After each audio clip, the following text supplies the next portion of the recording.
someone who cut my missus's hair, and I went to the salon and was just talking about playing guitar, and he knew someone that was into metal, had been in a band, who was the original bass player, and he gave me his number. And then he knew a lot, he played drums, and then Flan had been in a band with him before. Yeah. Yeah. I've been in a band with our former drummer and bass player, and me and Tom, the only ones who stuck it out, because everyone had families and jobs and stuff like that. Yeah. So that was all that was, wasn't it? Yeah. The very first jam we had, the bass player was the guy who plays in This Is Turin. Was his name Jamie? He was at the first jam session, and then he was obviously busy with them. Yeah, then it went from there, really. We lost a couple of people, and found a couple more. We found Slayton down the back of the fridge. Yeah, my first band kind of folded, and then that same night I found an advert for these guys and joined my band. And I was like, no way, my first gig ever was supporting these guys. And lied about your age as well. So I sent them a message. How old were you, 16? I was coming up to 16, but I told you I was 16 anyway. Yeah, so this guy come to audition for the band, and his mum and dad turned up with him and like bringing all this stuff in, and we looked at him and we were like, I don't know what's going on here. Then he started playing drums and we were like, fucking hell. Kick the fuck out of every other person who'd auditioned. So you can't really fault that, can you? That's tough. And if we sins, you and I went to school together, didn't we? Yeah. Me and Rob went to school, and when our bass player left to have his family, our first bass player, I went whining onto Facebook saying there's anybody playing bass. Chris stepped up and he's been here ever since.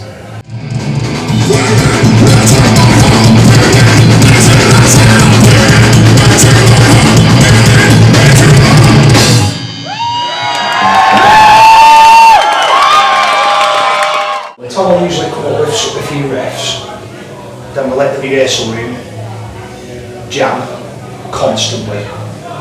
Then everyone will start throwing bits and bobs in, see what works, what doesn't work. I'll make some grunty noises over the top of it and go from there. Yeah, lyrics are last one, yeah. Yeah, lyrics are always last. I never like that situation where you get in band with everyone, it's like where just someone do something. We normally have some kind of rough idea of something before we go in there, so normally I'll record just a shitty guitar demo or give it to Alex and then mess about the drums, and then it never ends up being like at the end, but at least we have a start point.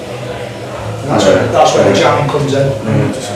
It tends to be quite organic, doesn't it? Everything comes out, all the best tracks we did come out fastest. Yeah, like one go, yeah. Yeah, it's not, see, one way to do it, it's either we do a practice and we jam a full song out, or we'll get fucking nowhere and give up and just play the other stuff. Yes.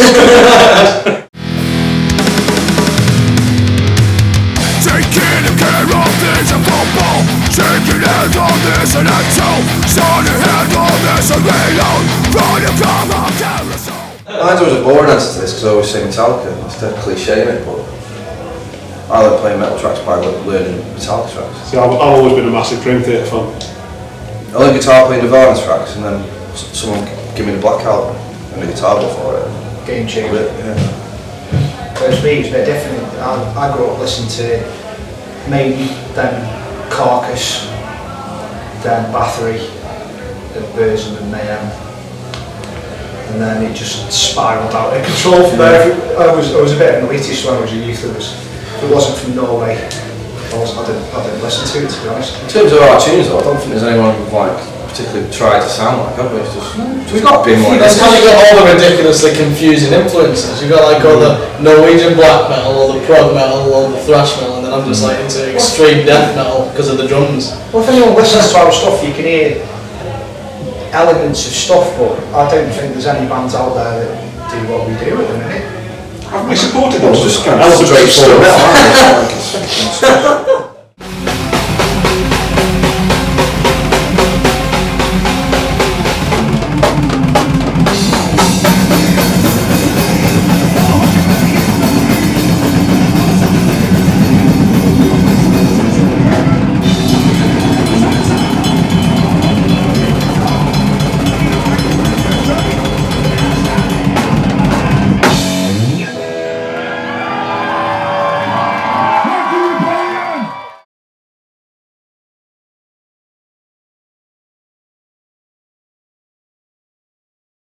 I do a lot of drawing and tattooing. I learn tattoo. because I'm an artist by trade, although I ended up as an engineer. I've just started building my own effects pedals and trying to start my own little company up, making guitar and bass effects pedals. I'm a big fan of sitting on my arse. And you're good at it as well. I have worked hard at that. It's taken a lot of practice, a lot of time, a lot of energy. Yeah, but at the minute it's sort of like twisted, so you're only sitting on one cheek.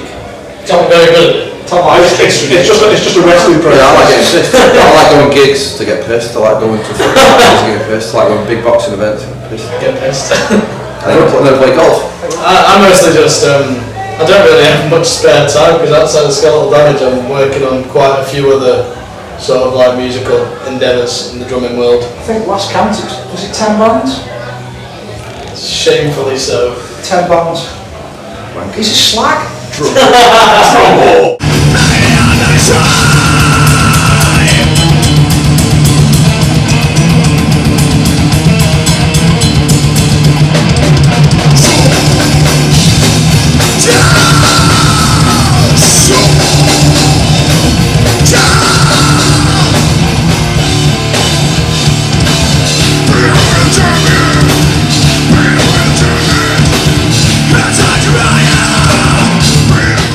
You pretty much right on. It was actually a lad who's not in the band anymore. Oh shit. Yeah, it's Carl. Well, it was between us. When we started, we were trying to get together. We got put in touch by a mutual friend.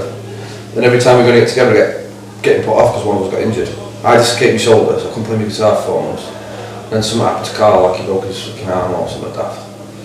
It just kept getting put off, and then he said skeletal damage. And he's It was stuck. getting in the way. Yeah, so it just stuck. And it was like, that sounds like a pretty good name. Shit to a blanket. Yeah, we've actually got gigs because of it before. Remember, someone was looking for someone to support Holy Grail at Manchester Roadhouse. And everyone posted the names on this thing, someone put ours on about 100 names, and the guy picked us and we said, why? He said, I just like your name. Well, happy days.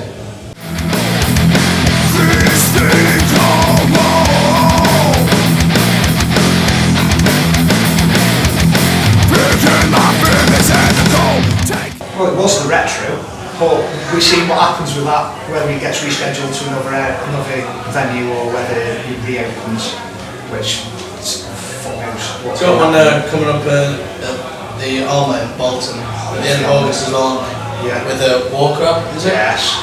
Playing that gig back here again with Evil Scarecrow, that's not so much. Yeah, that's Sofa Fest. That's going to kill it, that is. Uh, Where else? It's fucking everywhere, aren't we?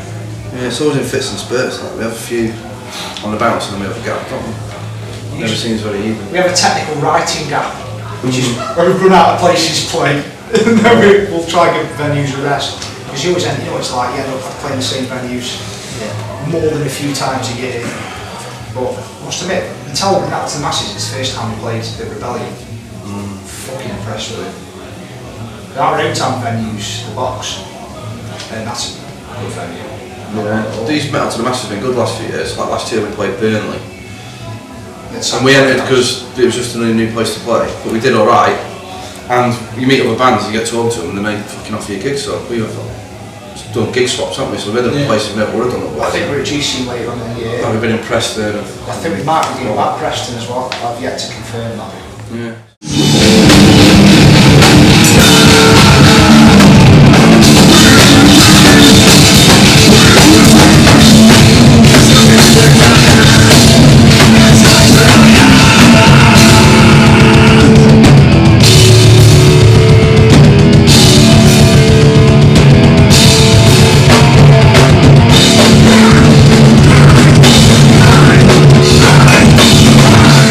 Yeah. Download has been fucking mental.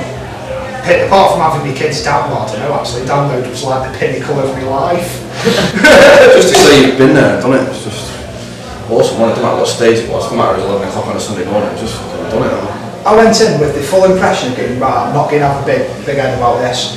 You know what I mean, we've got to treat it like a pro gig, I'm going to do it. Then the second that VIP artist wristband went on, I was like, download, this is amazing. I remember going in the catering area and seeing David Draymond from Disturbed eat his lunch, wanting to go over and thinking of Dan in case he fucking cracks me. Just like starstruck walking around backstage. The only time I ever got removed from backstage was when I got lost and ended up backstage for Pretty Reckless. And I went up to what's her face, and security just swarmed me.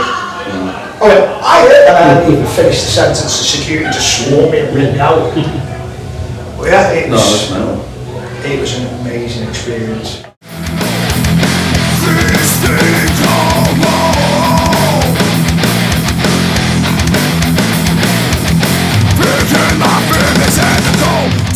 Yeah, everything's on our Facebook page in a minute, and we've got our merch store on Big Cartel as well. We're available from all good outlets. And quite a lot of bad ones as well.